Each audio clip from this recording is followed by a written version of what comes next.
appeals to racial, sexual, and religious chauvinism, to rabid nationalist fervor, are beginning not to work. Business of who I am and whether I'm good or bad or achieving or not, all that's learned along the way. Just a ride.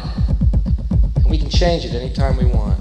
It's only a choice. No effort, no work, no job, no savings of money. I realized that I had the game wrong. That the game was to find out what I already was.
We were saying how very important it is to bring about in the human mind the radical revolution. The crisis is a crisis in consciousness, a crisis that cannot anymore accept the old norms, the old patterns, the ancient traditions. And considering what the world is now, with all the misery, conflict, destructive brutality, aggression, and so on, man is still as he was. He's still brutal, violent, aggressive, acquisitive, competitive, and he has built a society along these lines.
Society today is composed of a series of institutions.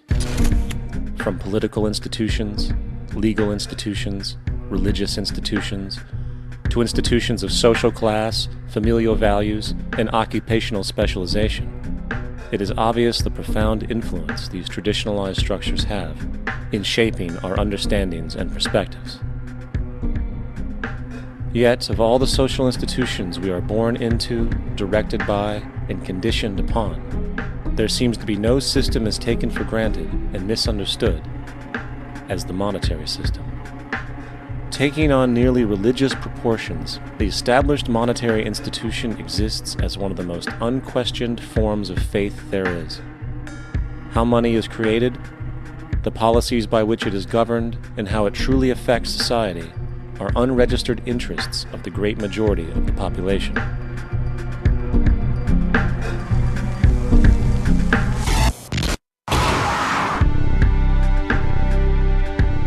In a world where 1% of the population owns 40% of the planet's wealth, in a world where 34,000 children die every single day from poverty and preventable diseases, and where 50% of the world's population lives on less than $2 a day, one thing is clear: something is very wrong.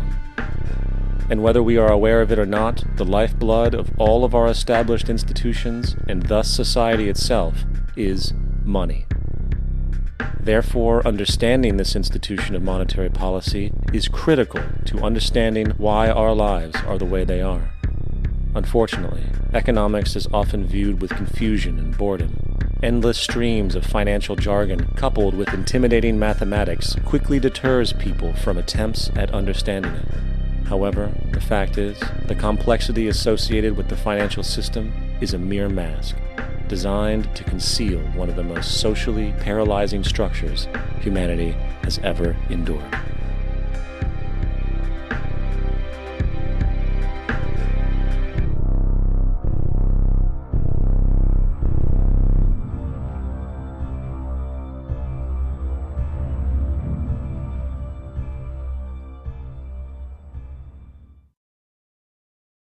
A number of years ago, the Central Bank of the United States, the Federal Reserve, produced a document entitled Modern Money Mechanics.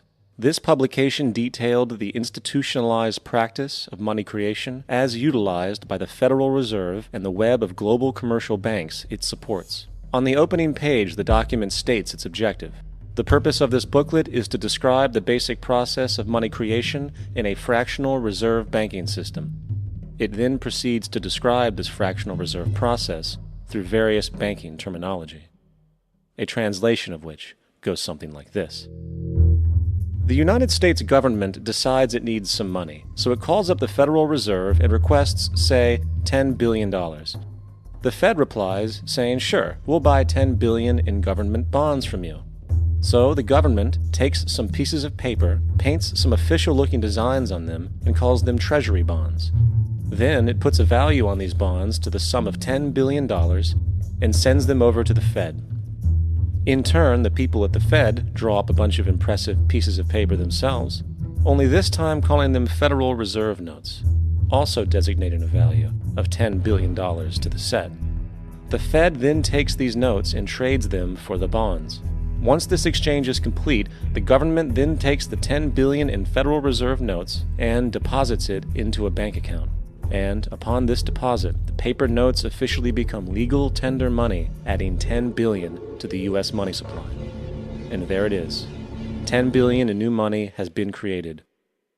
Of course, this example is a generalization, for, in reality, this transaction would occur electronically, with no paper used at all. In fact, only 3% of the U.S. money supply exists in physical currency. The other 97% essentially exists in computers alone. Now, government bonds are, by design, instruments of debt, and when the Fed purchases these bonds, with money it essentially created out of thin air, the government is actually promising to pay back that money to the Fed. In other words, the money was created out of debt. This mind-numbing paradox of how money or value can be created out of debt or a liability will become more clear as we further this exercise. So, the exchange has been made and now $10 billion sits in a commercial bank account. Here's where it gets really interesting. For as based on the fractional reserve practice, that $10 billion deposit instantly becomes part of the bank's reserves, just as all deposits do. And regarding reserve requirements, as stated in modern money mechanics, a bank must maintain legally required reserves equal to a prescribed percentage of its deposits. It then quantifies this by stating, under current regulations, the reserve requirement against most transaction accounts is 10%. This means that with a $10 billion deposit, 10%, or $1 billion, is held as the required reserve, while the other $9 billion is considered an excessive reserve and can be used as the basis for new loans. Now, it is logical to assume that this $9 billion is literally coming out of the existing $10 billion deposit. However, this is actually not the case. What really happens is that the $9 billion is simply created out of thin air on top of the existing $10 billion deposit. This is how the money supply is expanded. As stated in modern money mechanics, of course they, the banks, do not really pay out loans from the money they receive as deposits. If they did this, no additional money would be created. What they do when they make loans is to accept promissory notes, loan contracts, in exchange for credits, money, to the borrower's transaction accounts. In other words, the $9 billion can be created out of nothing simply because there is a demand for such a loan and that there is a $10 billion deposit to satisfy the reserve requirements. Now, let's assume that somebody walks into this bank and borrows the newly available $9 billion. They will then most likely take that money and deposit it into their own bank account.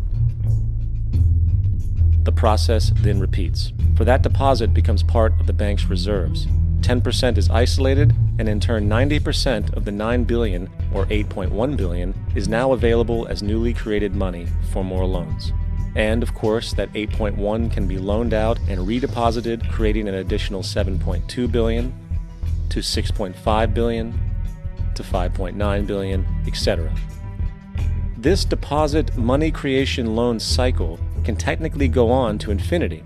The average mathematical result is that about $90 billion can be created on top of the original $10 billion. In other words, for every deposit that ever occurs in the banking system, about 9 times that amount can be created out of thin air. Money jitters.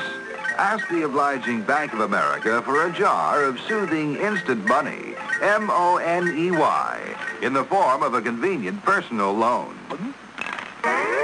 So, now that we understand how money is created by this fractional reserve banking system, a logical yet elusive question might come to mind.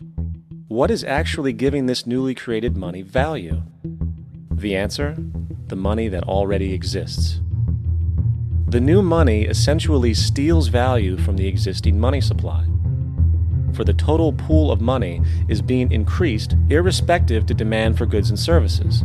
And as supply and demand finds equilibrium, prices rise, diminishing the purchasing power of each individual dollar. This is generally referred to as inflation, and inflation is essentially a hidden tax on the public. What is the advice that you generally get? And that is inflate the currency. They don't say debase the currency. They don't say devalue the currency. They don't say cheat the people who are saved. They say lower the interest rates. The real deception is when we distort the value of money. When we create money out of thin air, we have no savings, and yet there's so-called capital. So my question boils down to this: how in the world can we expect to solve the problems of inflation, that is, the increase in the supply of money, with more inflation? Of course, it can't. The fractional reserve system of monetary expansion is inherently inflationary. For the act of expanding the money supply without there being a proportional expansion of goods and services in the economy will always debase a currency. In fact, a quick glance at the historical values of the US dollar versus the money supply reflects this point definitively, for the inverse relationship is obvious. $1 in 1913 required $21.60 in 2007 to match value. That is a 96% devaluation since the Federal Reserve came into existence. Now, if this reality of inherent and perpetual inflation seems absurd and economically self-defeating, hold that thought, for absurdity is an understatement in regard to how our financial system really operates. For in our financial system, money is debt. And debt is money. Here is a chart of the U.S. money supply from 1950 to 2006. Here is a chart of the U.S. national debt for the same period. How interesting it is that the trends are virtually the same. For the more money there is, the more debt there is. The more debt there is, the more money there is. To put it a different way, every single dollar in your wallet is owed to somebody by somebody. For remember, the only way the money can come into existence is from loans. Therefore, if everyone in the country were able to pay off all debts, including the government, there would not be $1 in circulation.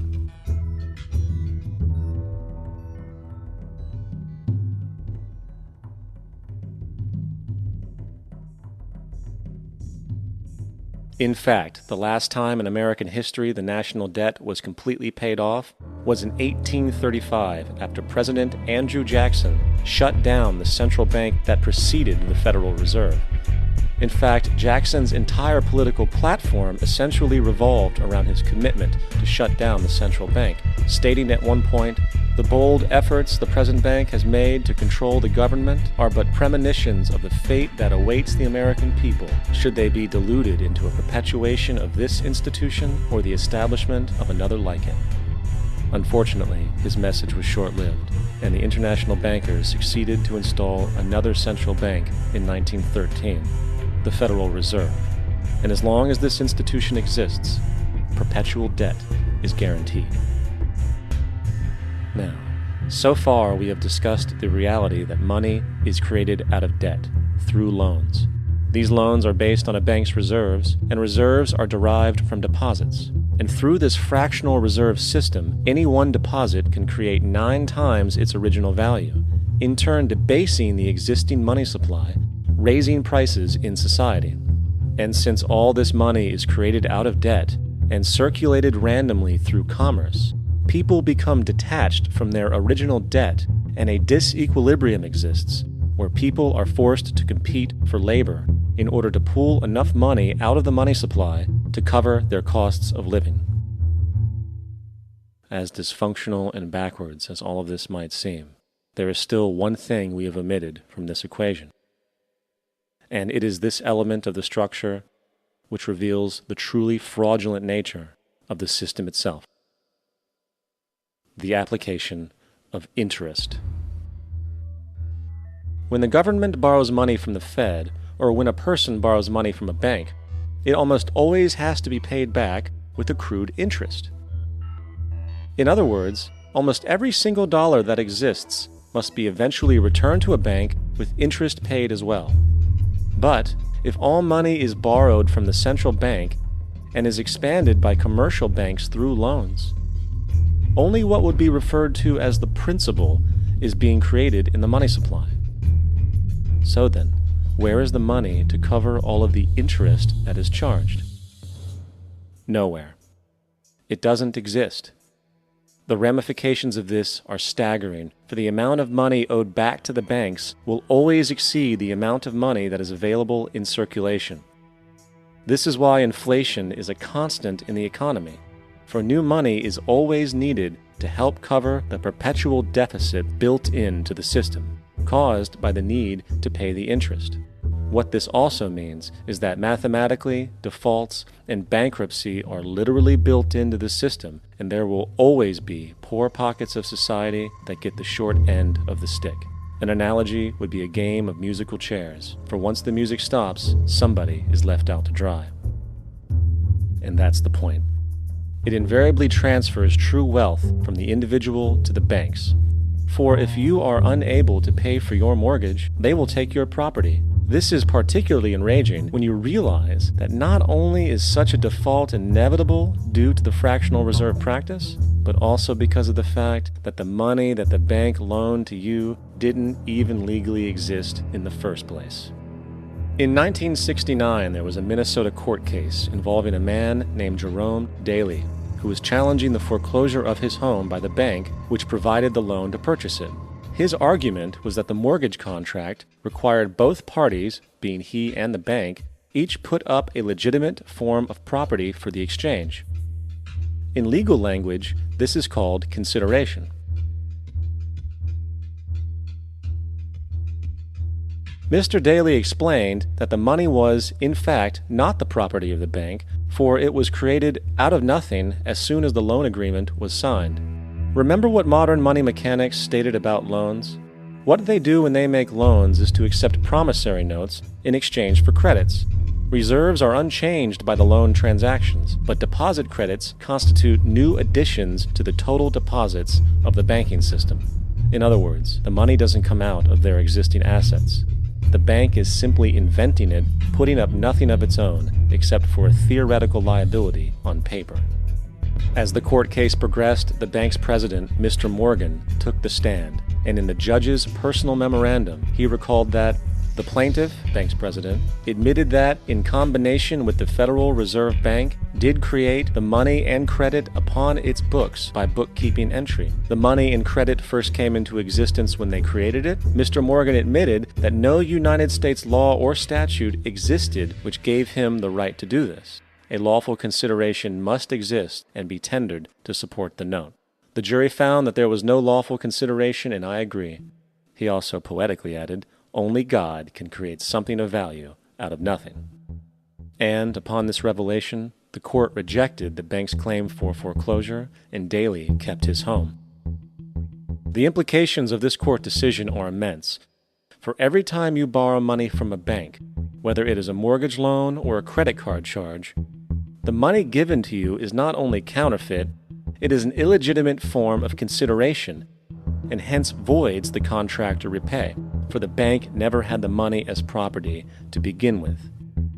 Unfortunately, such legal realizations are suppressed and ignored, and the game of perpetual wealth transfer and perpetual debt continues. And this brings us to the ultimate question: why? During the American Civil War, President Lincoln bypassed the high-interest loans offered by the European banks and decided to do what the Founding Fathers advocated, which was to create an independent and inherently debt-free currency. It was called the greenback. Shortly after this measure was taken, an internal document circulated between private British and American banking interests stated, "Slavery is but the owning of labor, and carries with it the care of laborers, while the European plan is that capital shall control labor by controlling wages. This can be done by controlling the money. It will not do to allow the greenback, as we cannot control that." The fractional reserve policy perpetrated by the Federal Reserve, which has spread in practice to the great majority of banks in the world, is, in fact, a system of modern slavery. Think about it. Money is created out of debt. And what do people do when they are in debt? They submit to employment to pay it off. But if money can only be created out of loans, how can society ever be debt-free? It can't. And that's the point. And it is the fear of losing assets coupled with the struggle to keep up with the perpetual debt and inflation inherent in the system, compounded by the inescapable scarcity within the money supply itself, created by the interest that can never be repaid, that keeps the wage slave in line, running on the hamster wheel with millions of others, in effect powering an empire that truly benefits only the elite at the top of the pyramid. For, at the end of the day, who are you really working for? The banks. Money is created in a bank and invariably ends up in a bank. They are the true masters, along with the corporations and governments they support. Physical slavery requires people to be housed and fed. Economic slavery requires people to feed and house themselves. It is one of the most ingenious scams for social manipulation ever created, and at its core, it is an invisible war against the population. Debt is the weapon used to conquer and enslave societies, and interest is its prime ammunition. And as the majority walks around oblivious to this reality, the banks, in collusion with governments and corporations, continue to perfect and expand their tactics of economic warfare, spawning new bases, such as the World Bank and International Monetary Fund, while also inventing a new type of soldier, the birth of the economic hitman.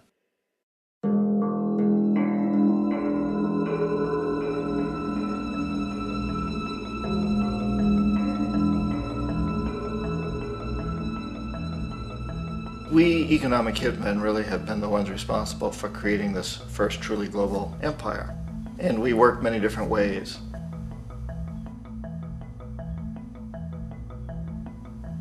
But perhaps the most common is that we will identify a country that has resources our corporations covet, like oil, and then arrange a huge loan to that country from the World Bank or one of its sister organizations. But the money never actually goes to the country. Instead, it goes to our big corporations to build infrastructure projects in that country, power plants, industrial parks, ports, things that benefit a few rich people in that country, in addition to our corporations, but really don't help the majority of the people at all. However, those people, the whole country is left holding a huge debt. It's such a big debt they can't repay it, and that's part of the plan, that they can't repay it. And so at some point, we economic hitmen go back to them and say, listen, you owe us a lot of money, can't pay your debt, so sell your oil real cheap to our oil companies.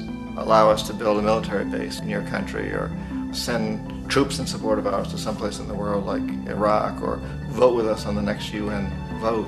To have their electric utility company privatized and their water and sewage system privatized and sold to U.S. corporations or other multinational corporations. So there was that whole mushrooming thing, and it's so typical of the way the IMF and the World Bank work, that you put a country in debt, it's such a big debt it can't pay it, and then you offer to refinance that debt and pay even more interest. And you demand this quid pro quo, which you call a conditionality or good governance, which means basically that they've got to sell off their resources, including many of their social services, their utility companies, their school systems sometimes, their penal systems, their insurance systems, to foreign corporations. So it's a double, triple, quadruple whammy.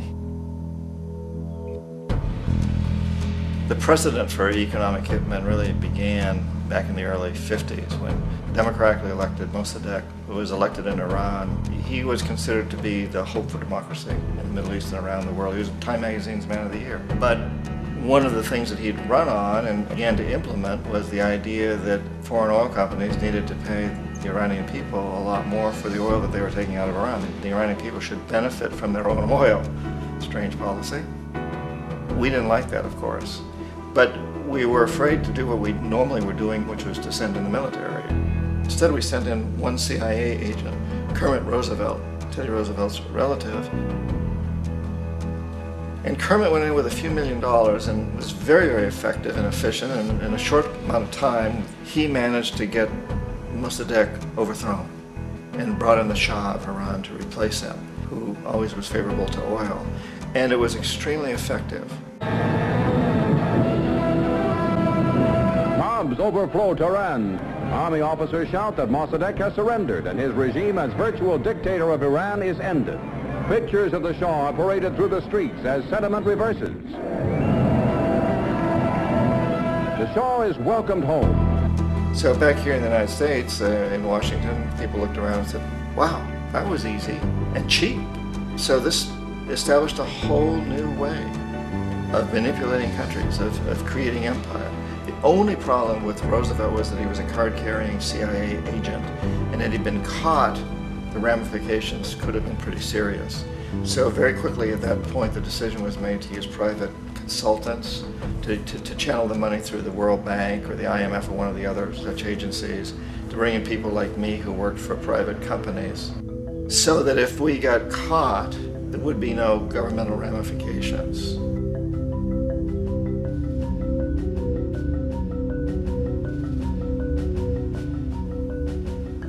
When Arbenz became president of Guatemala, the country was very much under the thumbs of United Fruit Company, the big international corporations. And Arbenz ran on this ticket that says, you know, we want to get the land back to the people. And once he took power, he was implementing policies that would do exactly that, give land rights back to the people. United Fruit didn't like that very much. And so they hired a public relations firm, launched a huge campaign in the United States to convince the United States people, the citizens of the United States, and the press of the United States, and the Congress of the United States, that Arbenz was a Soviet puppet, and that if we allowed him to stay in power, the Soviets would have a foothold in this hemisphere. And that at that point in time was a huge fear on everybody's mind, the Red Terror, the Communist Terror. And so, to make a long story short, Out of this public relations campaign came a commitment on the part of the CIA and the military to take this man out. And in fact, we did. We sent in planes, we sent in soldiers, we sent in jackals, we sent everything in to take him out, and did take him out. And as soon as he was removed from office, the new guy that took over after him basically reinstated everything to the big international corporations, including United Fruit.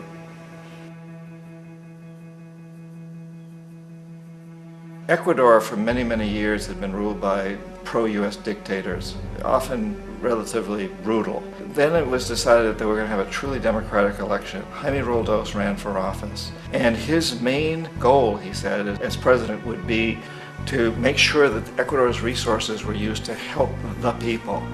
And he won, overwhelming, by more votes than anybody had ever won anything in Ecuador. And he began to implement these policies to make sure that the profits from oil went to help the people. Well, we didn't like that in the United States. I was sent down as one of several economic hitmen to change Roldos, to corrupt him, to bring him around, to let him know, okay, you can get very rich, you and your family, if you play our game, but if you continue to try to keep these policies you've promised, you're going to go. He wouldn't listen. He was assassinated. As soon as the plane crashed, the whole area was cordoned off. The only people allowed in were U.S. military from a nearby base and some of the Ecuadorian military. When an investigation was launched, 2 of the key witnesses died in car accidents before they had a chance to testify. A lot of very, very strange things that went on around the assassination of Jaime Roldos. I, like most people who've really looked at this case, have absolutely no doubt that it was an assassination. And of course, in my position as an economic hitman, I was always expecting something to happen to Jaime, whether it be a coup or assassination, I wasn't sure, but that he would be taken down because he was not being corrupted. He would not allow himself to be corrupted the way we wanted to corrupt him. Omar Torrijos, president of Panama, was one of my favorite people. I really, really liked him. He was very charismatic. He was a guy who really wanted to help his country. And when I tried to bribe him or corrupt him, he said, look, John, he called me Juanito. He said, look, Juanito, I don't need the money. What I really need is for my country to be treated fairly. I need for the United States to repay the debts that you owe my people for all the destruction you've done here. I need to be in a position where I can help other Latin American countries win their independence and be free of this terrible presence from the north that you people are exploiting us so badly. I need to have the Panama Canal back in the hands of the Panamanian people. That's what I want. And so, leave me alone. Don't try to bribe me. It was 1981, and in May, Jaime Roldos was assassinated. And Omar was very aware of this. Torrijos got his family together and he said, I'm probably next, but it's okay because I've done what I came here to do. I've renegotiated the canal. The canal will now be in our hands. He just finished negotiating the treaty with Jimmy Carter. In June of that same year, just a couple of months later, he also went down in an airplane crash, which there's no question was executed by CIA-sponsored jackals. Tremendous amount of evidence that one of Torrijos' security guards handed him at the last moment as he was getting on the plane a tape recorder, a small tape recorder that contained a bomb.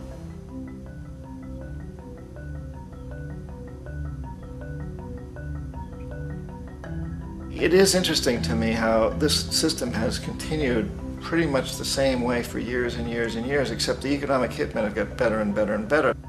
Then we come up with, very recently, what happened in Venezuela. In 1998, Hugo Chavez gets elected president, following a long line of presidents who had been very corrupt and basically destroyed the economy of the country. And Chavez was elected amidst all that.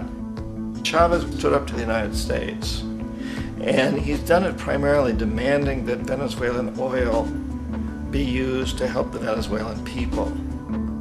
Well, we didn't like that in the United States. So in 2002, a coup was staged, which there's no question in my mind, and most other people's minds, that the CIA was behind that coup.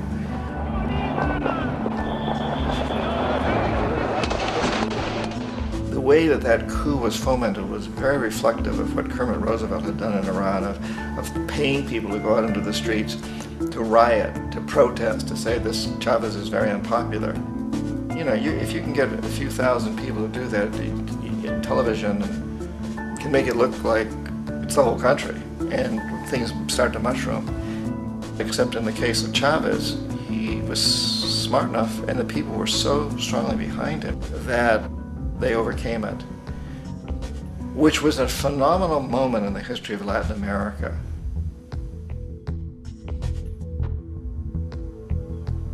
Iraq actually is a perfect example of the way the whole system works. So we economic hitmen are the first line of defense. We go in and we try to corrupt governments and get them to accept these huge loans, which we then use as leverage to basically own them.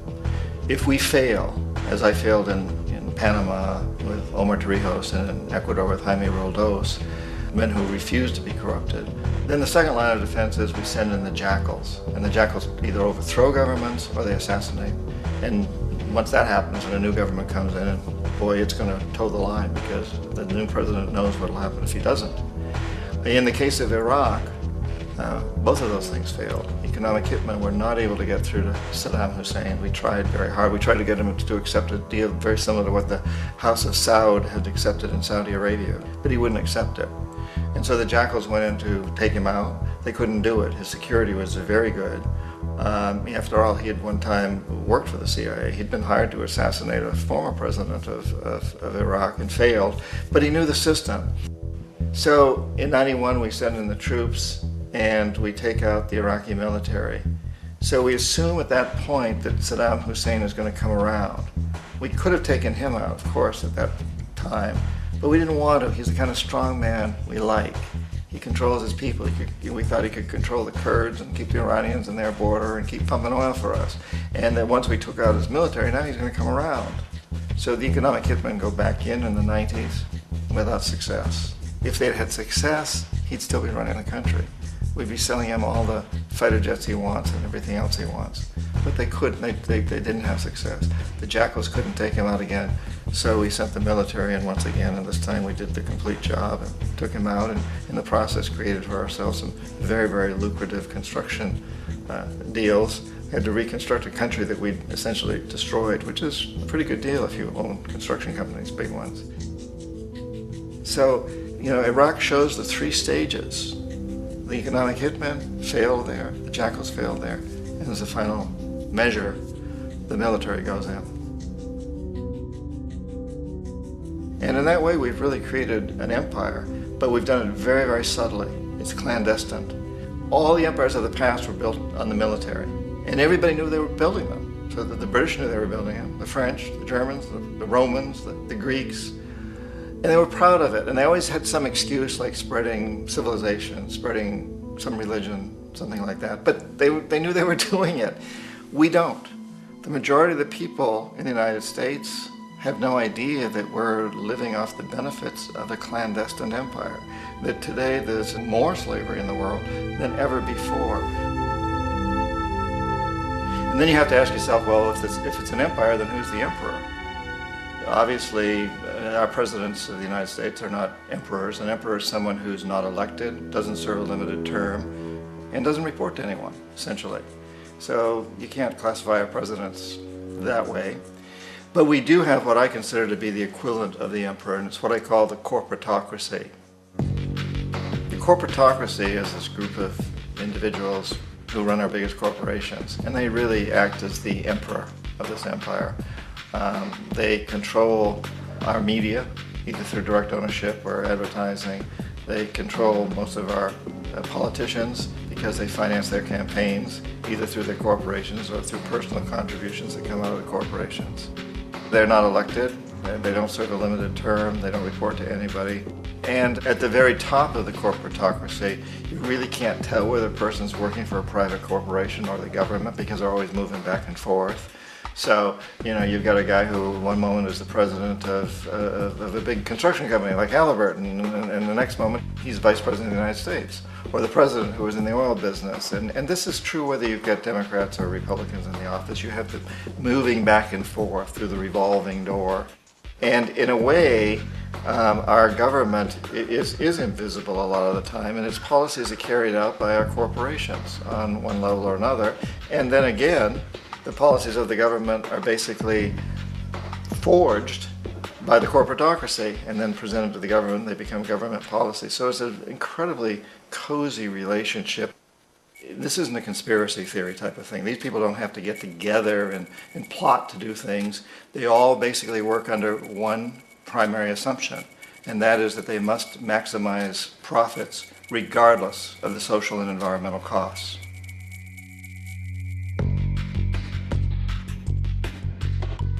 This process of manipulation by the corporatocracy through the use of debt, bribery, and political overthrow is called globalization.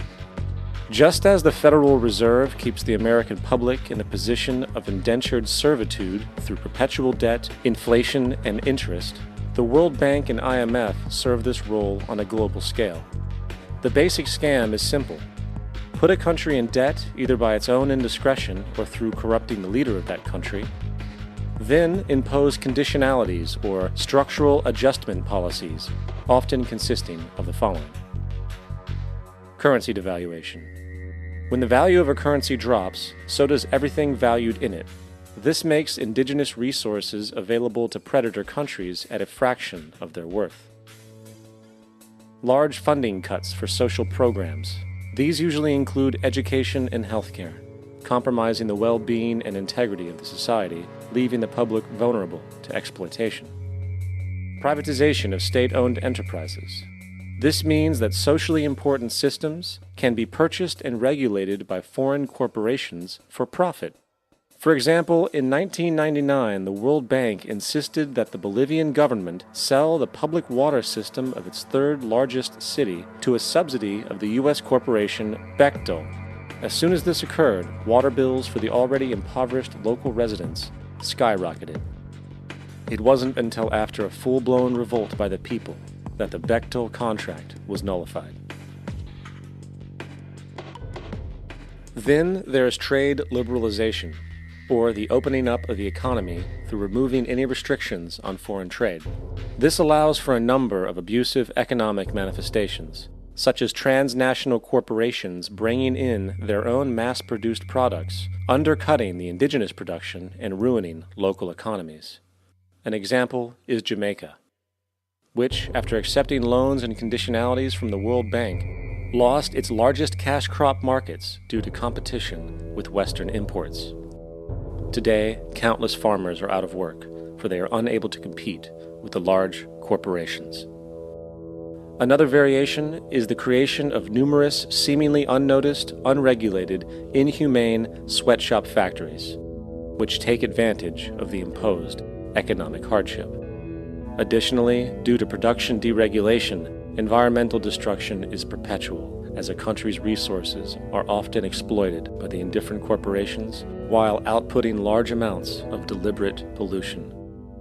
The largest environmental lawsuit in the history of the world today is being brought on behalf of 30,000 Ecuadorian Amazonian people against Texaco, which is now owned by Chevron. So today it's against Chevron, but for activities conducted by Texaco. Estimated to be more than 18 times what the Exxon Valdez dumped into the coast of Alaska. In the case of Ecuador, it wasn't an accident. The oil companies did it intentionally. They knew they were doing it to save money out there rather than arranging for proper disposal. Furthermore, a cursory glance at the performance record of the World Bank reveals that the institution, which publicly claims to help poor countries develop and alleviate poverty, has done nothing but increase poverty and the wealth gap, while corporate profits soar. In 1960, the income gap between the fifth of the world's people in the richest countries versus the fifth in the poorest countries was 30 to 1. By 1998, it was 74 to 1. While global GNP rose 40% between 1970 and 1985, those in poverty actually increased by 17%. While from 1985 to 2000, those living on less than $1 a day increased by 18%. Even the Joint Economic Committee of the U.S. Congress admitted that there is a mere 40% success rate of all World Bank projects. In the late 1960s, the World Bank intervened in Ecuador with large loans. During the next 30 years, poverty grew from 50% to 70%. Under or unemployment grew from 15 to 70%. Public debt increased from 240 million to 16 billion, while the share of resources allocated to the poor went from 20% to 6%. In fact, by the year 2000, 50% of Ecuador's national budget had to be allocated for paying its debts.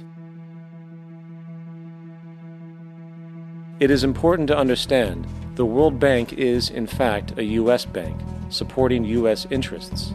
For the United States holds veto power over decisions, as it is the largest provider of capital. And where did it get this money? You guessed it.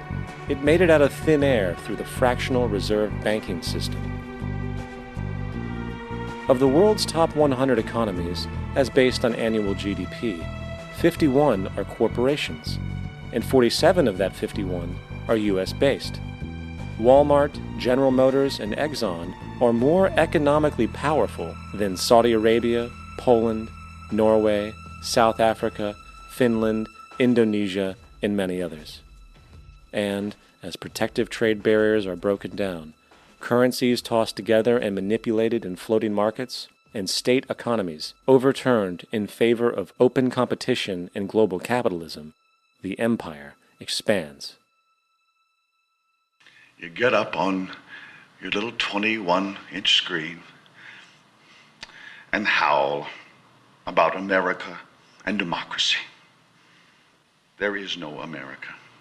There is no democracy. There is only IBM and ITT and AT&T and DuPont, Dow, Union Carbide, and Exxon. Those are the nations of the world today.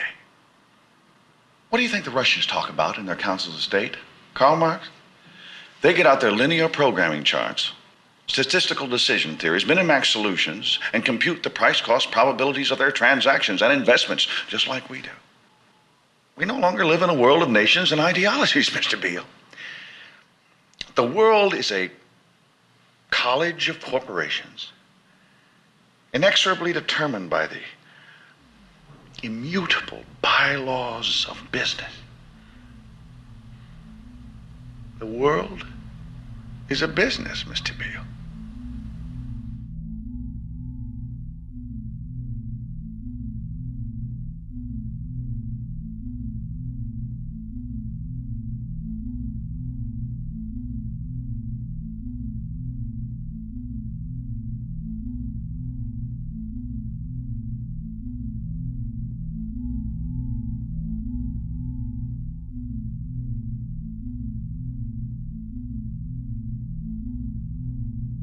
The world is being taken over by a handful of business powers who dominate the natural resources we need to live while controlling the money we need to obtain these resources. The end result will be world monopoly, based not on human life, but financial and corporate power. And as the inequality grows, naturally more and more people are becoming desperate. So the establishment was forced to come up with a new way to deal with anyone who challenges the system. So they gave birth to the terrorist. The term terrorist is an empty distinction, designed for any person or group who chooses to challenge the establishment. This isn't to be confused with the fictional Al-Qaeda, which was actually the name of a computer database for the US-supported Mujahideen in the 1980s.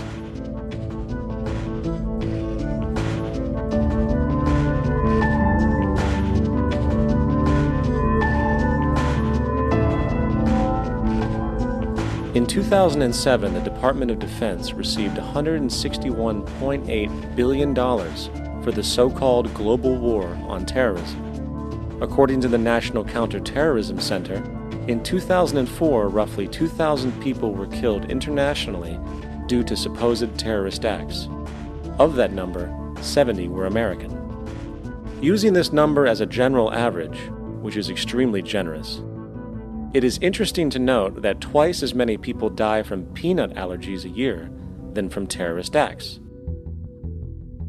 Concurrently, the leading cause of death in America is coronary heart disease, killing roughly 450,000 each year.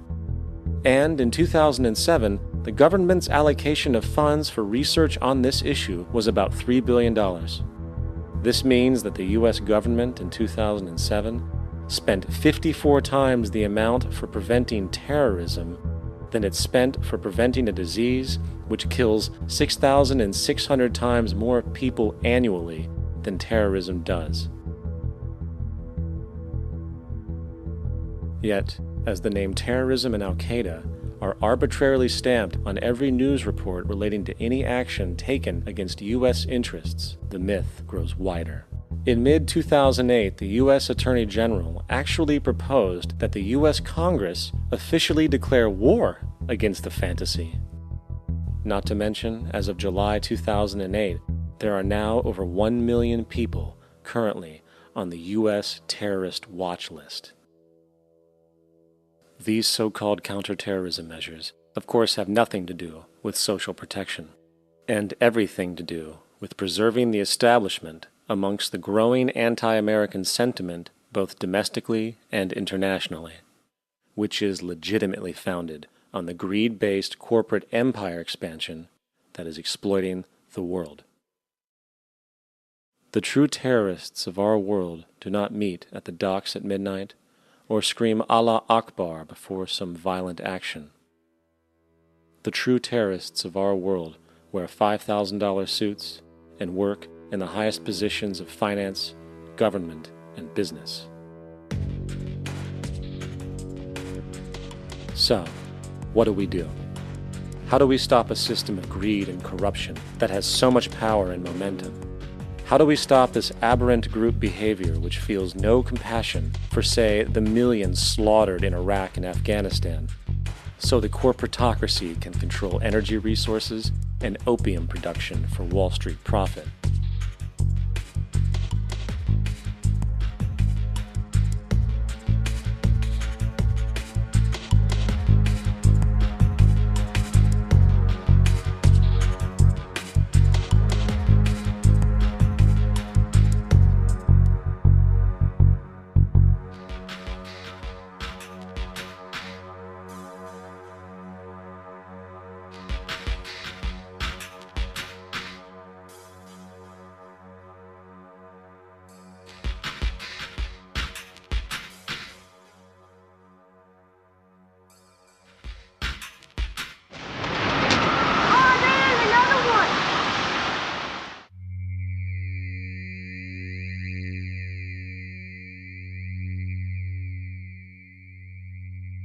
How do we stop a system of greed and corruption that condemns poor populations to sweatshop slavery for the benefit of Madison Avenue? Or that engineers false flag terror attacks for the sake of manipulation? Or that generates built-in modes of social operation which are inherently exploitative? Or that systematically reduces civil liberties and violates human rights in order to protect itself from its own shortcomings? How do we deal with the numerous covert institutions, such as the Council on Foreign Relations, the Trilateral Commission, and the Bilderberg Group, and other undemocratically elected groups which, behind closed doors, collude to control the political, financial, social, and environmental elements of our lives? In order to find the answer, we must first find the true underlying cause. For the fact is, the selfish, corrupt, power, and profit-based groups are not the true source of the problem. They are symptoms.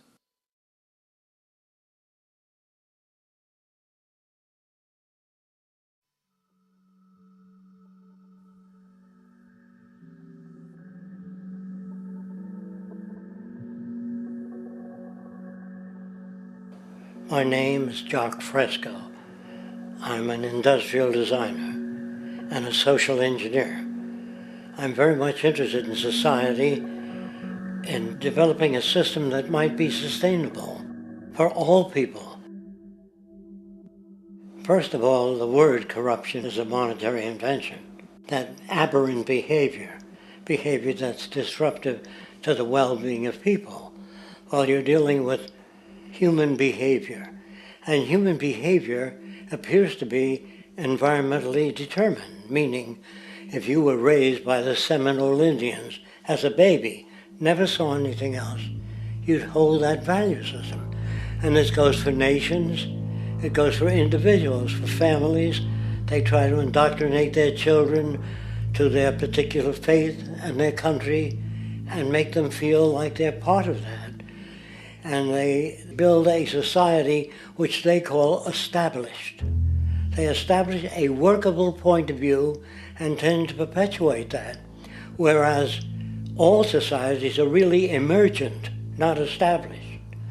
And so they fight new ideas that would interfere with the establishment. Governments try to perpetuate that which keeps them in power. People are not elected to political office to change things. They're put there to keep things the way they are. So you see, the basis of corruption is in our society. Let me make it clear. All nations, then, are basically corrupt because they tend to uphold existing institutions. I don't mean to uphold or downgrade all nations, but communism, socialism, fascism, the free enterprise system, and all other subcultures are the same. They are all basically corrupt. The most fundamental characteristic of our social institutions is the necessity for self-preservation. Whether dealing with a corporation, a religion, or a government, the foremost interest is to preserve the institution itself. For instance, the last thing an oil company would ever want is the utilization of energy that was outside of its control, for it makes that company less relevant to society. Likewise, the Cold War and the collapse of the Soviet Union was, in reality, a way to preserve and perpetuate the established economic and global hegemony of the United States. Similarly, religions condition people to feel guilty for natural inclinations, each claiming to offer the only path to forgiveness and salvation. At the heart of this institutional self-preservation lies the monetary system, for it is money that provides the means for power and survival. Therefore, just as a poor person might be forced to steal in order to survive, it is a natural inclination to do whatever is needed to continue an institution's profitability. This makes it inherently difficult for profit-based institutions to change, for it puts in jeopardy not only the survival of large groups of people, but also the coveted materialistic lifestyles associated with affluence and power. Therefore, the paralyzing necessity to preserve an institution, regardless of its social relevance, is largely rooted in the need for money or profit.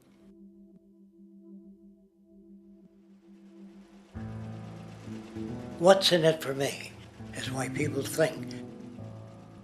And so if a man makes money selling a certain product, naturally he's going to fight the existence of another product that may threaten his institution.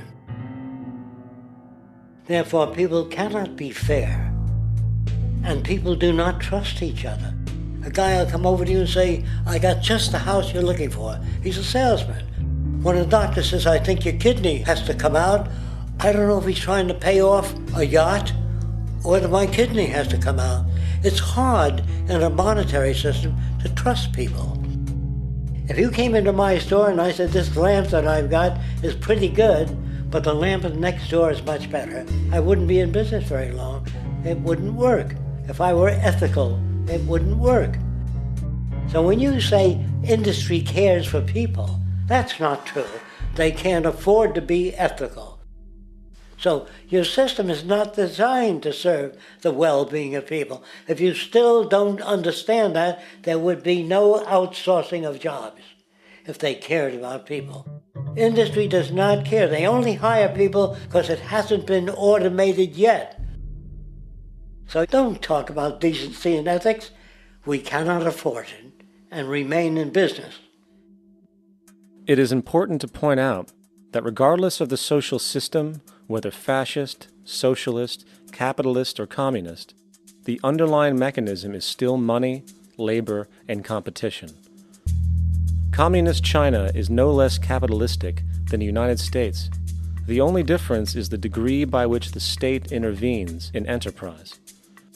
The reality is that monetaryism, so to speak, is the true mechanism that guides the interests of all the countries on the planet. The most aggressive and hence dominant variation of this monetaryism is the free enterprise system. The fundamental perspective, as put forth by early free market economists like Adam Smith, is that self-interest in competition leads to social prosperity, as the act of competition creates incentive, which motivates people to persevere. However, what isn't talked about is how a competition-based economy invariably leads to strategic corruption, power and wealth consolidation, social stratification, technological paralysis, labor abuse, and, ultimately, a covert form of government dictatorship by the rich elite. The word corruption is often defined as moral perversion. If a company dumps toxic waste into the ocean to save money, most people recognize this as corrupt behavior. On a more subtle level, when Walmart moves into a small town and forces small businesses to shut down for they are unable to compete, a gray area emerges. For what exactly is Walmart doing wrong? Why should they care about mom-and-pop organizations they destroy? Yet, even more subtly, when a person gets fired from their job because a new machine has been created which can do the work for less money, people tend to just accept that as the way it is, not seeing the inherent, corrupt inhumanity of such an action. Because the fact is, whether it is dumping toxic waste, having a monopoly enterprise, or downsizing the workforce, the motive is the same: profit. They are all different degrees of the same self-preserving mechanism, which always puts the well-being of people second to monetary gain. Therefore, corruption is not some byproduct of monetaryism. It is the very foundation. And while most people acknowledge this tendency on one level or another, the majority remains naive as to the broad ramifications of having such a selfish mechanism as the guiding mentality in society. Internal documents show that after this company positively, absolutely knew that they had a medication that was infected with the AIDS virus, they took the product off the market in the U.S. and then they dumped it in France, Europe, Asia, and Latin America. The U.S. government allowed it to happen. The FDA allowed this to happen. And now the government is completely looking the other way. Thousands of innocent hemophiliacs have died from the AIDS virus. This company knew absolutely that it was infected with AIDS. They dumped it because they wanted to turn this disaster into a profit. So you see, you have built-in corruption. We're all chiseling off each other, and you can't expect decency in that sort of thing. And feeling that, they don't know who to elect. They think in terms of a democracy, which is not possible in a monetary-based economy. If you have more money to advertise your position, the position you desire in government, that isn't a democracy. It serves those in positions of differential advantage. So it's always a dictatorship of the elitists, the financially wealthy.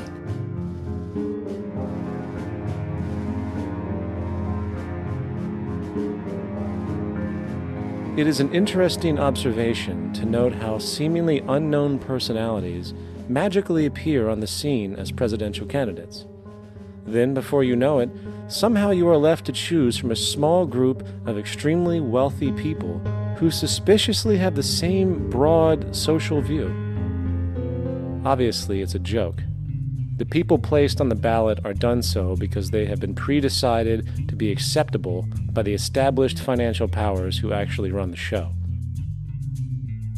Yet, many who understand this illusion of democracy often think, if only we could just get our honest, ethical politicians in power, then we would be okay. Well, while this idea, of course, seems reasonable in our established, oriented worldview, it is, unfortunately, another fallacy. For when it really comes down to what is actually important, the institution of politics, and thus politicians themselves, have absolutely no true relevance as to what makes our world and society function. It's not politicians that can solve problems. They have no technical capabilities. They don't know how to solve problems. Even if they were sincere, they don't know how to solve problems.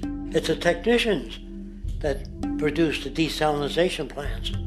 It's the technicians that give you electricity, that give you motor vehicles, that heat your house and cool it in the summertime. It's technology that solves problems, not politics.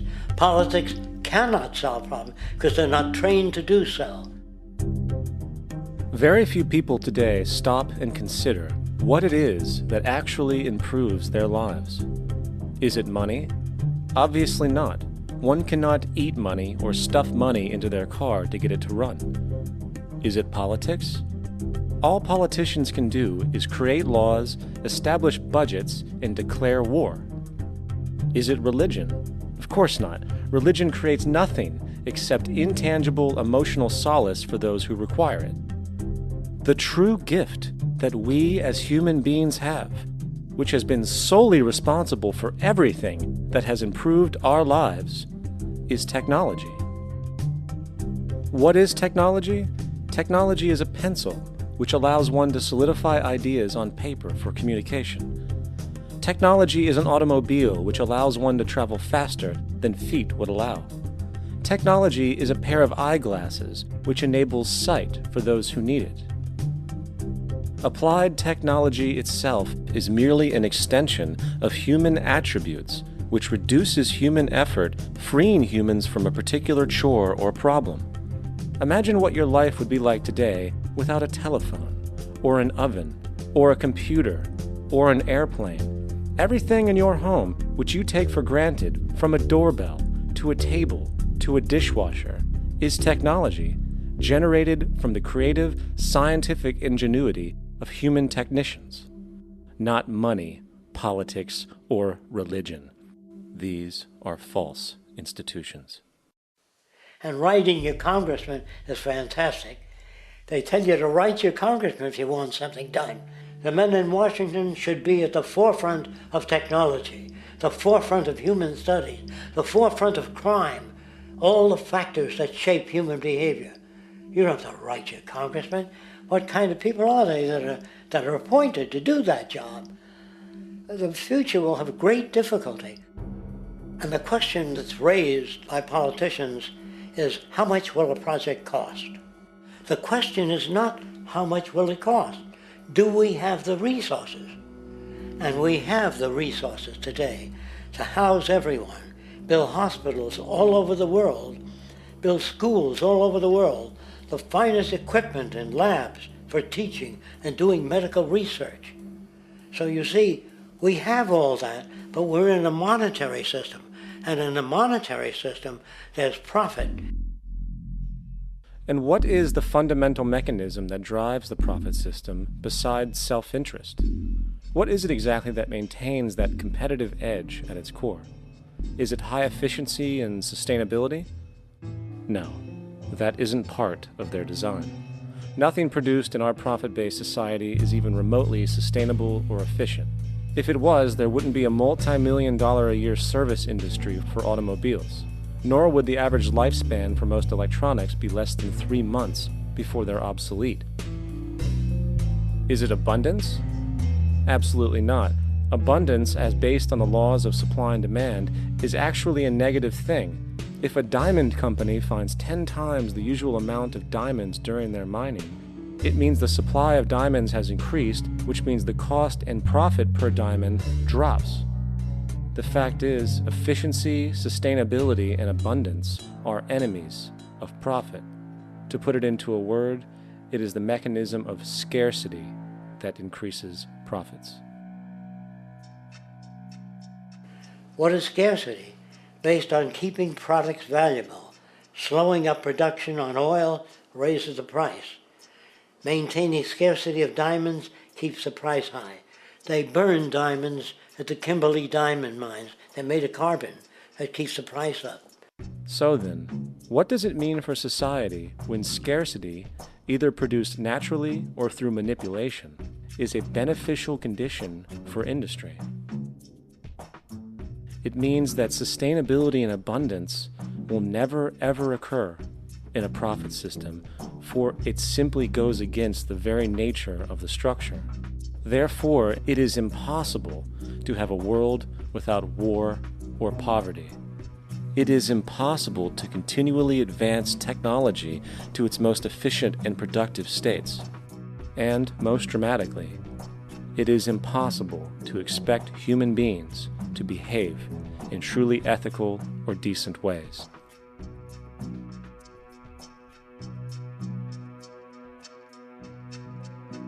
People use the word instinct because they can't account for the behavior. They sit back and they evaluate with their lack of knowledge, and they say things like, humans are built a certain way, greed is a natural thing, as though they've worked for years on it, and it's no more natural than wearing clothing. What we want to do is to eliminate the causes of the problems, eliminate the processes that produce greed and bigotry and prejudice and people taking advantage of one another and elitism, eliminating the need for prisons and welfare. We have always had these problems because we have always lived within scarcity and barter and monetary systems that produce scarcity. If you eradicate the conditions that generate what you call socially offensive behavior, it does not exist. The guy said, well, isn't that inborn? No, it's not. There is no human nature. There's human behavior, and that's always been changed throughout history. You're not born with bigotry and greed and corruption and hatred. You pick that up within the society. War, poverty, corruption, hunger, misery, human suffering will not change in a monetary system. That is, there'll be very little significant change. It's going to take the redesign of our culture, our values, and it has to be related to the carrying capacity of the earth, not some human opinion or some politician's notions of the way the world ought to be, or some religious notions of the conduct of human affairs. And that's what the Venus Project is about. The society that we're about to talk about is a society that is free of all the old superstitions, incarceration, prisons, police, cruelty, and law. All laws will disappear, and the professions will disappear that are no longer valid, such as stockbrokers, bankers, advertising, gone forever, because it's no longer relevant. When we understand that it is technology devised by human ingenuity which frees humanity and increases our quality of life, we then realize that the most important focus we can have is on the intelligent management of the Earth's resources. For it is from these natural resources we gain the materials to continue our path of prosperity. Understanding this, we then see that money fundamentally exists as a barrier to these resources, for virtually everything has a financial cost. And why do we need money to obtain these resources? Because of real or assumed scarcity. We don't usually pay for air and tap water because it is in such high abundance, selling it would be pointless. So then, logically speaking, if resources and technologies applicable to creating everything in our societies, such as houses, cities, and transportation, were in high enough abundance, there would be no reason to sell anything. Likewise, if automation and machinery was so technologically advanced as to relieve human beings of labor, there would be no reason to have a job. And with these social aspects taken care of, there would be no reason to have money at all. So the ultimate question remains: do we on Earth have enough resources and technological understanding to create a society of such abundance that everything we have now could be available without a price tag and without the need for submission through employment? Yes, we do. We have the resources and technology to enable this at a minimum, along with the ability to raise the standard of living so high that people in the future will look back at our civilization now and gawk at how primitive and immature our society was. What the Venus Project proposes is an entirely different system that's updated to present-day knowledge.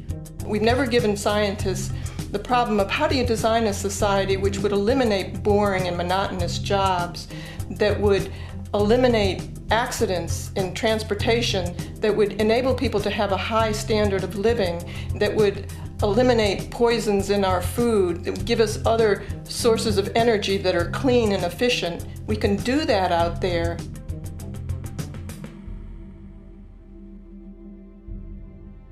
The major difference between a resource-based economy and a monetary system is that a resource-based economy is really concerned with people and their well-being, where a monetary system has become so distorted that the concerns of the people are really secondary, if they're there at all. The products that are turned out are for how much money you can get. If there is a problem in society and you can't earn money from solving that problem, then it won't be done. The resource-based economy is really not close to anything that's been tried. And with all our technology today, we can create abundance. It could be used to improve everyone's lifestyle. Abundance all over the world if we use our technology wisely and maintain the environment. It's a very different system, and it's very hard to talk about because the public is not that well enough informed as to the state of technology.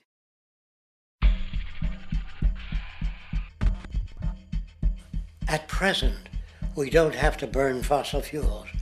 We don't have to use anything that would contaminate the environment. There are many sources of energy available. Alternative energy solutions pushed by the establishment, such as hydrogen, biomass, and even nuclear, are highly insufficient, dangerous, and exist only to perpetuate the profit structure that industry has created.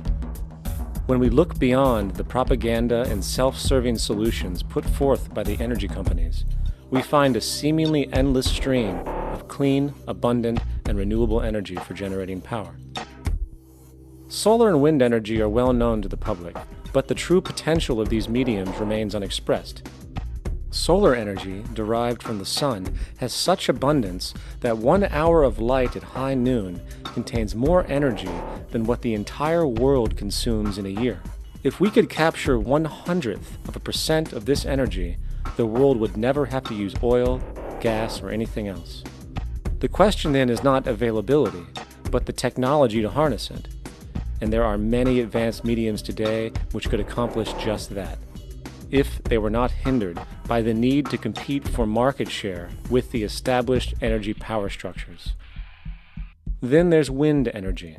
Wind energy has long been denounced as weak, and due to being location-driven, impractical. This is simply not true.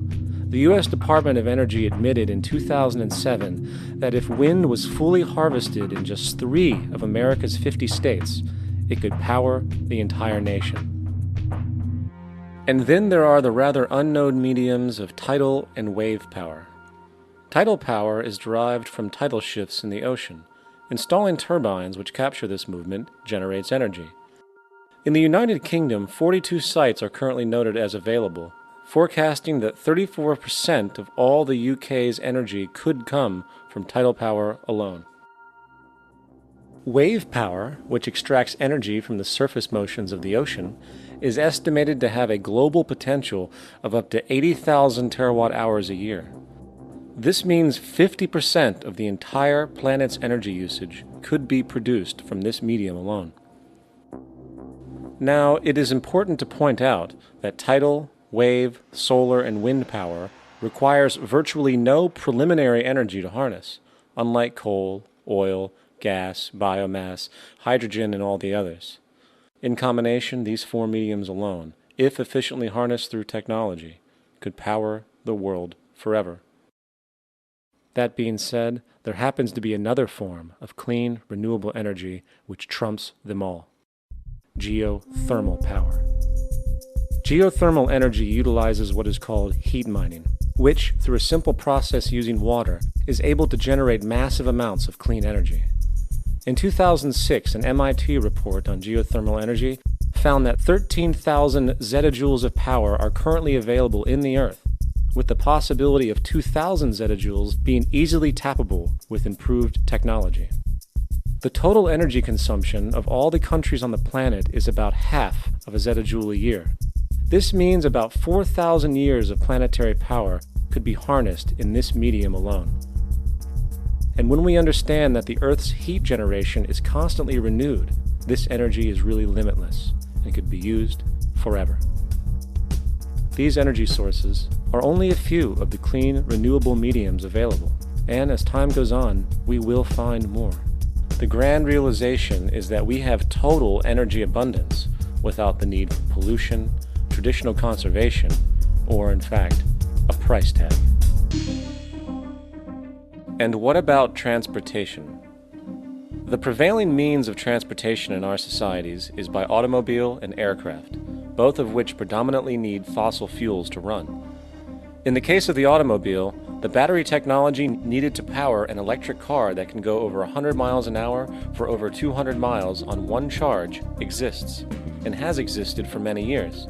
However, due to battery patents controlled by the oil industry, which limits their availability to maintain market share, coupled with political pressure from the energy industry, the accessibility and affordability of this technology is limited.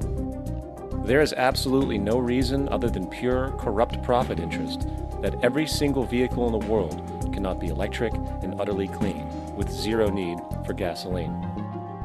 As far as airplanes, it is time we realize that this means of travel is inefficient, cumbersome, slow, and causes far too much pollution. This is a maglev train. It uses magnets for propulsion. It is fully suspended by a magnetic field and requires less than 2% of the energy used for plane travel. The train has no wheels, so nothing can wear out. The current maximum speed of versions of this technology, as used in Japan, is 361 miles per hour. However, this version of the technology is very dated. An organization called ET3, which has connections with the Venus Project, has established a tube-based maglev that can travel up to 4,000 miles per hour in a motionless, frictionless tube, which can go over land or underwater. Imagine going from LA to New York for an extended lunch break, or from Washington, D.C. to Beijing, China in 2 hours. This is the future of continental and intercontinental travel, fast, clean, with only a fraction of the energy usage we use today for the same means. In fact, between maglev technology, advanced battery storage, and geothermal energy, there would be no reason to ever burn fossil fuels again. And we can do this now if we were not held back by the paralyzing profit structure. Now, America is inclined toward fascism. It has a propensity by its dominant philosophy and religion to uphold the fascist point of view. American industry is essentially a fascist institution. If you don't understand that, the minute you punch that time clock, you walk into a dictatorship. We're given notions about the respectability of work, and I really look at it as being paid slavery. They're brought up to believe that you shall earn your living by the sweat of your brow. That holds people back, freeing people from drudgery, repetitive jobs which make them ignorant. You rob them. In our society, that is a resource-based economy, machines free people. You see, we can't imagine that because we've never known that kind of world. If we look back at history, we see a very clear pattern of machine automation slowly replacing human labor. From the disappearance of the elevator man to the near full automation of an automobile production plant, the fact is, as technology grows, the need for humans in the workforce will continually be diminished. This creates a serious clash, which proves the falseness of the monetary-based labor system. for human employment is in direct competition with technological development. Therefore, given the fundamental priority of profit by industry, people through time will be continually laid off and replaced by machine. When industry takes on a machine, instead of shortening the workday, they downsize. You lose your job, so you have a right to fear machines. In a high-technology, resource-based economy, it is conservative to say that about 90% of all current occupations could be phased out by machines, freeing humans to live their life without servitude, for this is the point of technology itself. And through time, with nanotechnology and other highly advanced forms of science, it is not far-fetched to see how even complex medical procedures could be performed by machines as well, and based on the pattern, with much higher success rates than humans get today. The path is clear, but our monetary-based structure, which requires labor for income, blocks this progress, for humans need jobs in order to survive. The bottom line is that this system must go, or we will never be free, and technology will be constantly paralyzed. When you have machines that clean out sewers, it frees a human being from doing that. So look at machines as extensions of human performance. Furthermore, many occupations today will have simply no basis to exist in a resource-based economy, such as anything associated with the management of money, advertising, along with the legal system itself.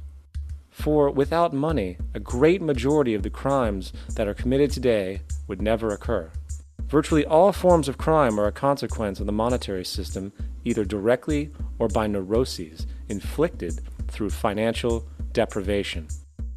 Therefore, laws themselves could eventually become extinct. Instead of putting up a sign, drive carefully, slippery when wet, put abrasive in the highway so it's not slippery when wet. And if a person gets in a car that's drunk and the car oscillates a great deal, there's a little pendulum that swings up and back, and that'll pull the car over to the side. Not a law solution. Put sonar and radar in automobiles so they can't hit one another. Man-made laws are attempts to deal with occurring problems, and not knowing how to solve them, they make a law. In the United States, the most privatized, capitalist country on the planet, it should come as no surprise that it also has the largest prison population in the world, growing every year. Statistically, most of these people are uneducated and come from poor, deprived societies. And, contrary to propaganda, it is this environmental conditioning which lures them into criminal and violent behavior. However, society looks the other way in regard to this point. The legal and prison systems are just more examples of how our society avoids examining the root causes of behavior. Billions are spent each year on prisons and police, while only a fraction is spent on programs for poverty, which is one of the most fundamental variables responsible for crime to begin with. And as long as we have an economic system which prefers and in fact creates scarcity and deprivation, crime will never go away.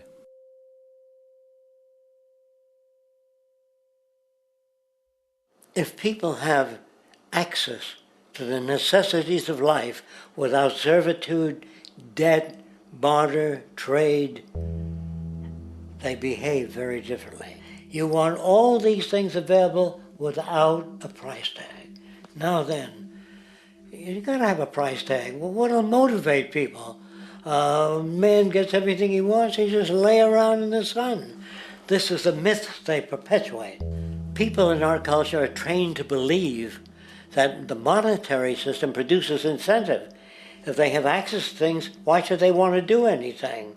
They will lose their incentive. That's what you're taught to support the monetary system. When you take money out of the scenario, there would be different incentives, very different incentives. When people have access to the necessities of life, their incentives change.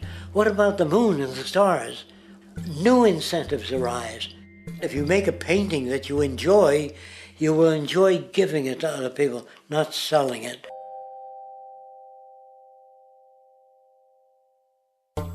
I think most of the education that I've seen today is essentially producing a person for a job. It's very specialized. They're not generalists. People don't know a lot about a lot of different subjects.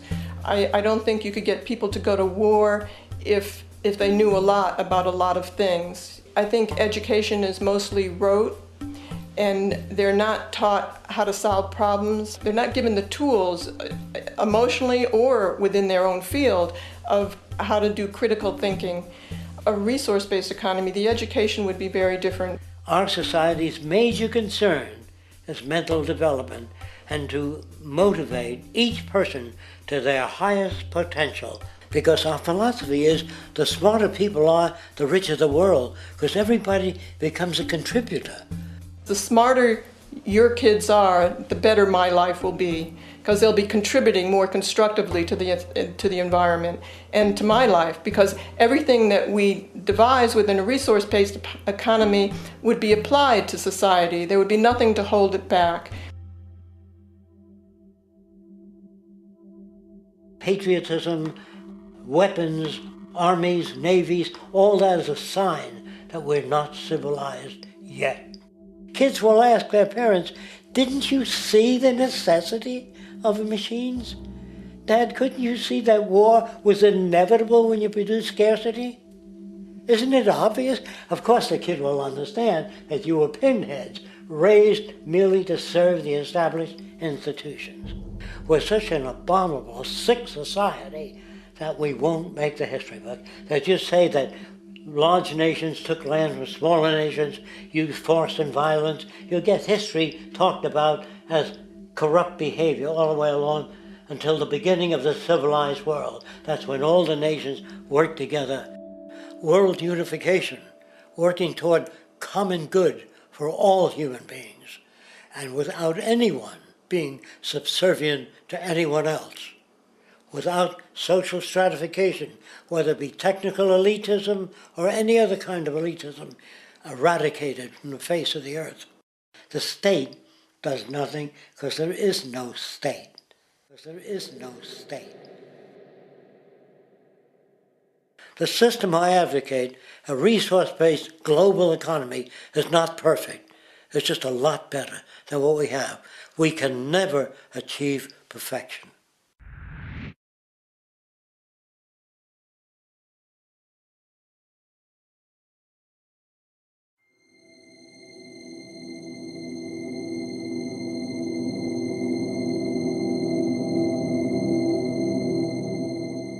The social values of our society, which has manifested in perpetual warfare, corruption, oppressive laws, social stratification, irrelevant superstitions, environmental destruction, and a despotic, socially indifferent, profit-oriented ruling class, is fundamentally the result of a collective ignorance of two of the most basic insights humans can have about reality: the emergent and symbiotic aspects of natural law.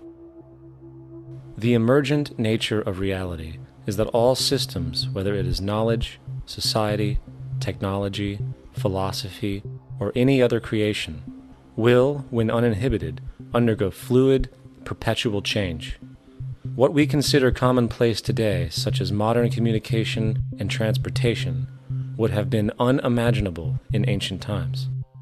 Likewise, the future will contain technologies, realizations, and social structures that we cannot even fathom in the present. We have gone from alchemy to chemistry, from a geocentric universe to a heliocentric, from believing that demons were the cause of illness to modern medicine. This development shows no sign of ending, and it is this awareness that aligns us and leads us on a continuous path to growth and progress. Static, empirical knowledge does not exist. Rather, it is the insight of the emergence of all systems we must recognize. This means we must be open to new information at all times, even if it threatens our current belief system and hence identities. Sadly, society today has failed to recognize this, and the established institutions continue to paralyze growth by preserving outdated social structures. Simultaneously, the population suffers from a fear of change, for their conditioning assumes a static identity, and challenging one's belief system usually results in insult and apprehension, for being wrong is erroneously associated with failure, when, in fact, to be proven wrong should be celebrated, for it is elevating someone to a new level of understanding, furthering awareness. The fact is, there is no such thing as a smart human being, for it is merely a matter of time before their ideas are updated, changed, or eradicated. And this tendency to blindly hold on to a belief system, sheltering it from new, possibly transforming information, is nothing less than a form of intellectual materialism.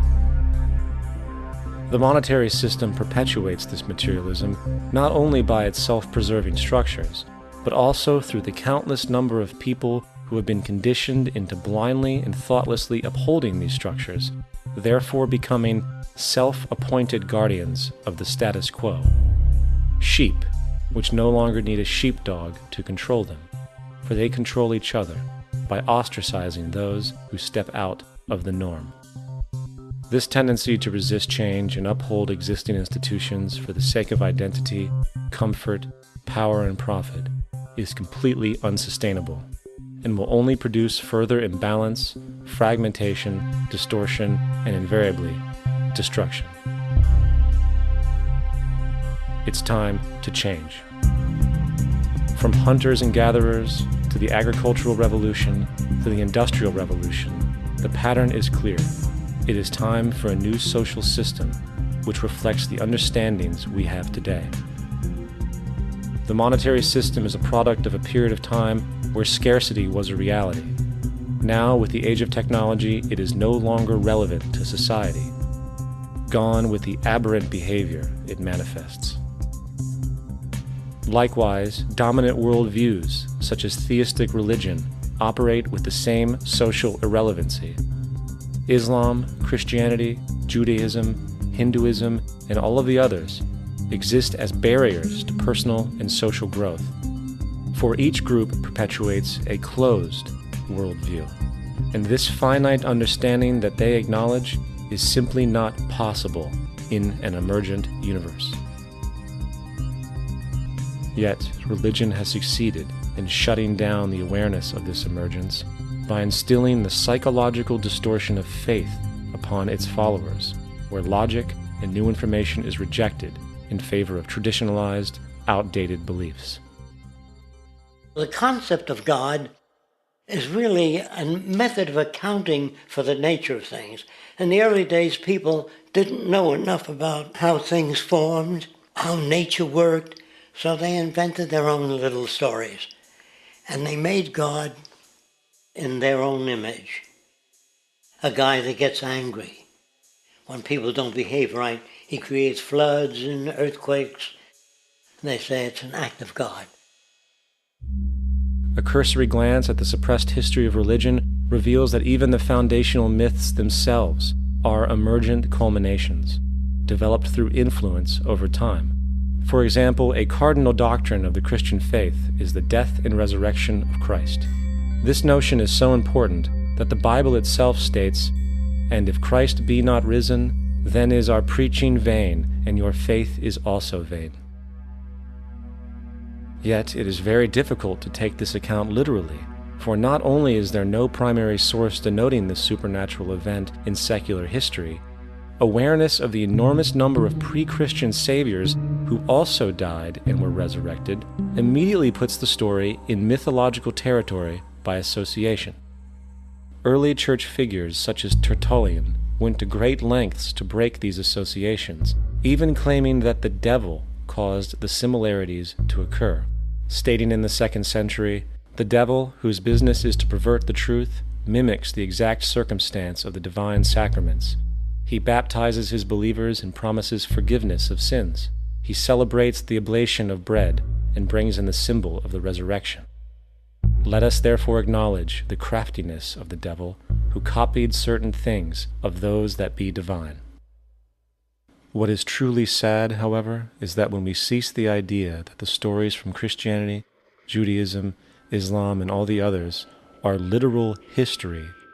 and accept them for what they really are, which are purely allegorical expressions derived from many faiths, we see that all religions share a common thread, and it is this unifying imperative that needs to be recognized and appreciated. Religious belief has caused more fragmentation and conflict than any other ideology. Christianity alone has 34,000 different subgroups. The Bible is subject to interpretation. When you read it, you say, I think Jesus meant this. I think Job meant that. Oh no, he meant this. So you have the Lutheran, the Seventh-day Adventist, the Catholic, and a church divided is no church at all. And a church divided is no church at all. And this point on division, which is a trademark of all theistic religions, brings us to our second failure of awareness, the false assumption of separation through the rejection of the symbiotic relationship of life. Apart from the understanding that all natural systems are emergent, where all notions of reality will be constantly developed, altered, and even eradicated, we must also understand that all systems are, in fact, invented fragments, merely for the sake of conversation. For there is no such thing as independence in nature. The whole of nature is a unified system of interdependent variables, each a cause and a reaction, existing only as a concentrated whole.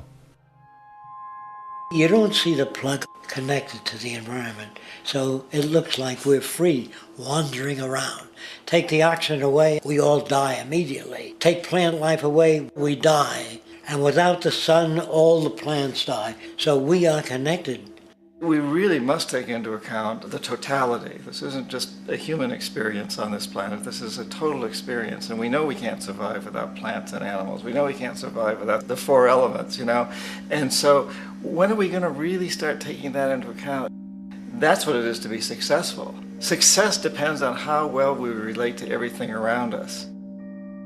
I'm very aware of the fact that my grandson cannot possibly hope to inherit a sustainable, peaceful, stable, socially just world unless every child today growing up in Ethiopia, in Indonesia, in Bolivia, in Palestine, in Israel also has that same expectation. You got to take care of the whole community or you're going to have serious problems.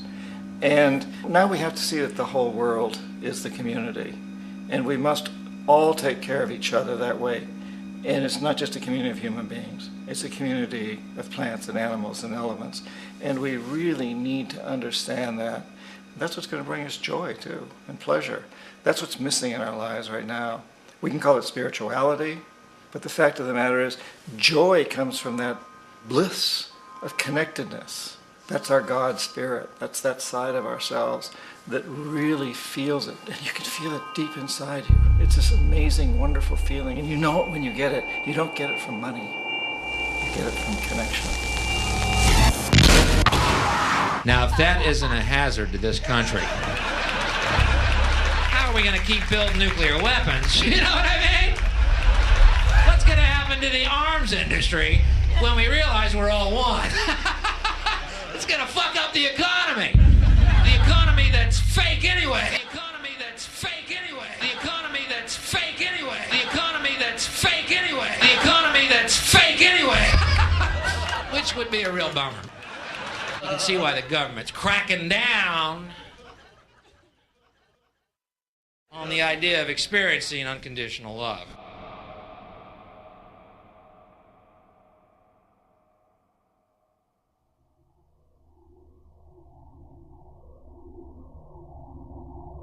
Once we understand that the integrity of our personal existences are completely dependent on the integrity of everything else in our world, we have truly understood the meaning of unconditional love. For love is extensionality, and seeing everything as you and you as everything can have no conditionalities. For, in fact, we are all everything at once. If it's true that we're all from the center of a star, every atom in each of us from the center of a star, then we're all the same thing. Even a Coke machine or a cigarette butt in the street in Buffalo is made out of atoms that came from a star. They've all been recycled thousands of times, as have you and I. And therefore, it's only me out there. So what is there to be afraid of? What is there that needs solace-seeking? Nothing. There's nothing to be afraid of because it's all us. The trouble is we have been separated by being born and given a name and an identity and being individuated. We've been separated from the oneness, and that's what religion exploits, that people have this yearning to be part of the overall one again. So they exploit that. They call it God. They say he has rules. And I think it's cruel. I think you can do it absent religion.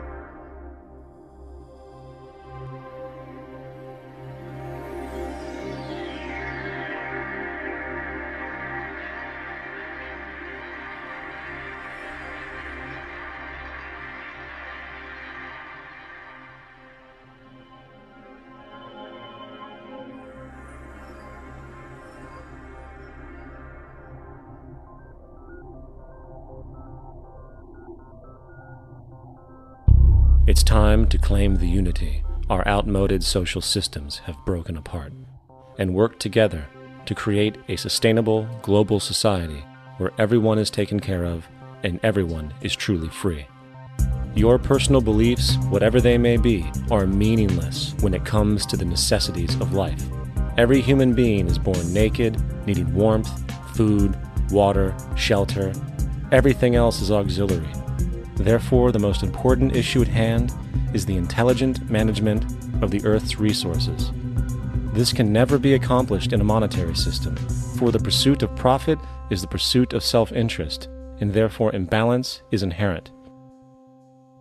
Simultaneously, politicians are useless, for our true problems in life are technical, not political. Furthermore, ideologies that separate humanity, such as religion, need strong reflection in the community in regard to its value, purpose, and social relevancy. Hopefully, through time, religion will lose its materialism and basis in superstition and move into the useful field of philosophy. The fact is, society today is backwards, with politicians constantly talking about protection and security rather than creation, unity, and progress. The U.S. alone now spends about $500 billion annually on defense. That is enough to send every high school senior in America to a four-year college. In the 1940s, the Manhattan Project produced the first true weapon of mass destruction. This program employed 130,000 people at an extreme financial cost. Imagine what our life would be like today if that group of scientists, instead of working on a way of killing people, worked on a way to create a self-sustaining, abundant world. Life today would be very, very different if that was their goal. Instead of weapons of mass destruction, it is time to unleash something much more powerful. Weapons of mass creation. Our true divinity is in our ability to create, and armed with the understanding of the symbiotic connections of life, while being guided by the emergent nature of reality, there is nothing we cannot do or accomplish. Of course, we face strong barriers in the form of established power structures that refuse to change. At the heart of these structures is the monetary system. As explained earlier, the fractional reserve policy is a form of slavery through debt, where it is literally impossible for society to be free. In turn, free market capitalism in the form of free trade uses debt to imprison the world and manipulate countries into subservience to a handful of large business and political powers. Apart from these obvious amoralities, the system itself is based on competition, which immediately destroys the possibility of large-scale collaborations for the common good, hence paralyzing any attempt at true global sustainability. These financial and corporate structures are now obsolete, and they must be outgrown. Of course, we cannot be naive enough to think that the business and financial elite are going to subscribe to this idea, for they will lose power and control. Therefore, peaceful yet highly strategic action must be taken. The most powerful course of action is simple. We have to alter our behavior to force the power structure to the will of the people. We must stop supporting the system. The only way the establishment will change is by our refusal to participate, while continuously acknowledging its endless flaws and corruptions. They're not going to give up the monetary system because of our designs of what we recommend. The system has to fail, and people have to lose confidence in their elected leaders. That will be a major turning point if the Venus Project is offered as a possible alternative. If not, I fear the consequences. The trends now indicate that our country is going bankrupt. The probability is our country will move toward a military dictatorship to prevent riots and complete social breakdown. Once the U.S. breaks down, all the other cultures will undergo similar things. As of now, the world financial system is on the brink of collapse due to its own shortcomings. The Comptroller of Currency stated in 2003 that the interest on the U.S. national debt will not be affordable in less than 10 years. This theoretically means total bankruptcy for the U.S. economy, and its implications for the world are immense. In turn, the fractional reserve-based monetary system is reaching its theoretical limits of expansion, and the banking failures you are seeing are just the beginning. This is why inflation is skyrocketing, all debt is at record levels, and the government and Fed are hemorrhaging new money to bail out the corrupt system. For the only way to keep the banks going is by making more money. The only way to make more money is to create more debt and inflation. It is simply a matter of time before the tables turn, and there is no one willing to take new loans, while defaults grow, as people are unable to afford their current loans. Then the expansion of money will stop, and contraction will begin on a scale never before seen, ending a century-long pyramid scheme. This has already begun. Therefore, we need to expose this financial failure for what it is, using this weakness to our advantage. Here are some suggestions. Expose the banking fraud. Citibank, JP Morgan Chase, and Bank of America are the most powerful controllers within the corrupt Federal Reserve System. It's time to boycott these institutions. If you have a bank account or a credit card with any of them, move your money to another bank. If you have a mortgage, refinance with another bank. If you own their stock, sell it. If you work for them, quit. This gesture will express contempt for the true powers behind the private banking cartel known as the Federal Reserve, and create awareness about the fraud of the banking system itself. 2. Turn off the TV news. Visit the emerging independent news agencies on the internet for your information. CNN, NBC, ABC, Fox, and all the others present all news pre-filtered to maintain the status quo. With 4 corporations owning all major media outlets, objective information is impossible.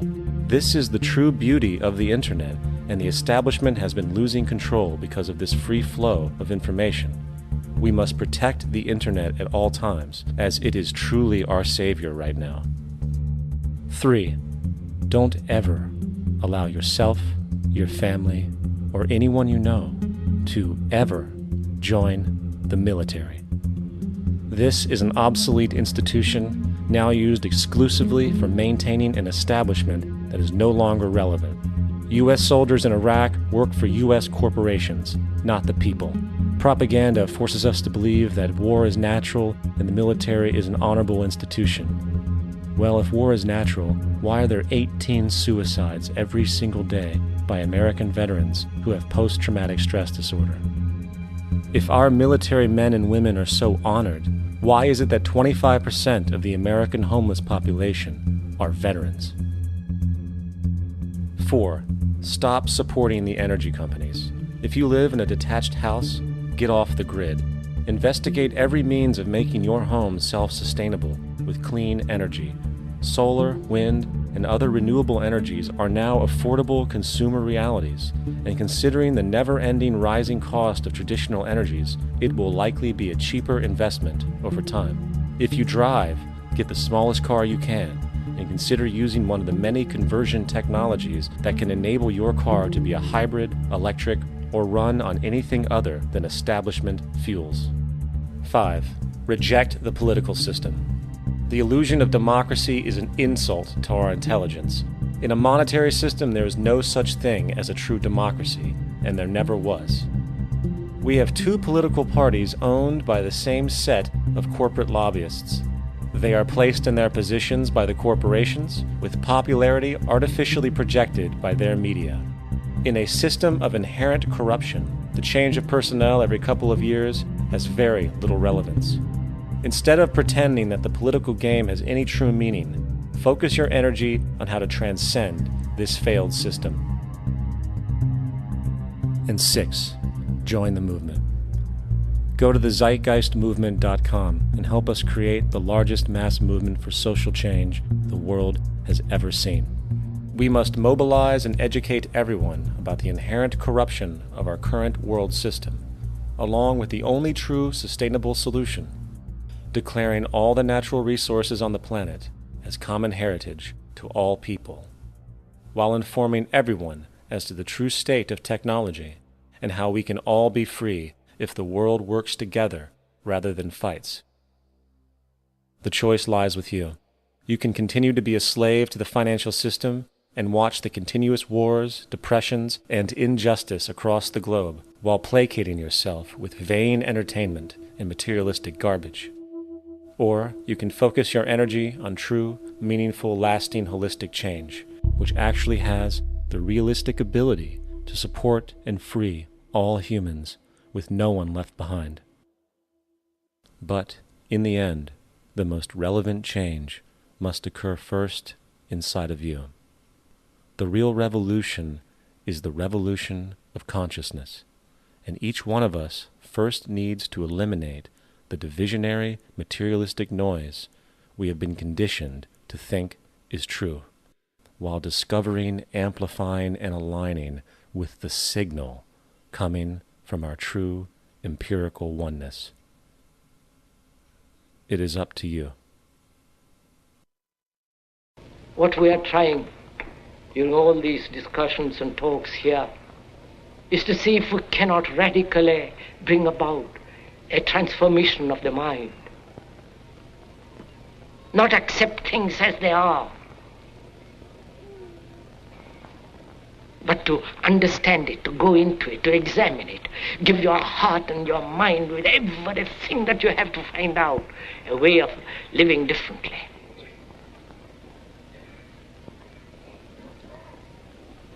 But that depends on you and not somebody else. Because in this there is no teacher, no pupil, there is no leader, there is no guru, there is no master, no savior. You yourself are the teacher and the pupil, you are the master, you are the guru, you are the leader. You are everything. And